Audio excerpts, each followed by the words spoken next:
होईल केव्हा होईल याचा आपला सरकार विचार करत नाही, त्याची व्यवस्था करत नाही. कसलाही प्रसंग बघा, एक दिवस जरा प्रसंग ओढवला की हजारो माणसं मात्र जमतात आणि ती आपली तक्रारी सांगतात. आजच ह्याचा प्रश्न निघाला, आपला गॅसचा प्रसंग निघाला. त्याच्यात बघा ना, आज समोर किती माणसं शेकडो माणसं थांबलेली आहेत. म्हणजे ह्याची व्यवस्था अगोदर नियोजन करणं हे कायच नाही. एखादा आपल्यावर प्रसंग पडला तर त्याचं नियोजन जरूर सरकारने केलं पाहिजे आणि ते त्याचं हे प्रयत्न केला पाहिजे, पण तो होत नाही. ज्या वेळेला पडेल त्यावेळेला बघू.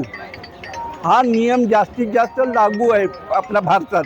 गॅसचे रेट वाढले त्याबद्दल काय सांगा? आणि गॅसचे रेट दरवेळेला असंच आहे. काय झालं मग गॅसचे रेट वाढवा. आता लोकांना कसं झालं आहे, सवय झाली.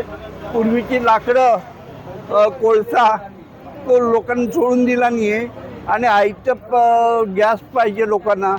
त्याच्यामुळे गॅसवर अवलंबून आता सर्व लोक राहिली आहेत. लाकडं बिकडं सोडून दिलेली आहेत. त्याच्यामुळे गॅसशिवाय पर्याय नाही. म्हणूनच आज ग्रामीण भागातून 15-15, 20-20 किलोमीटरवरून लोक आत्ता आलेली आहेत इथे आपलं हे घेऊन. आणि काही जण अशीच आलेली आहेत की त्यांना माहितीच नाही की काय पाहिजे काय नाही.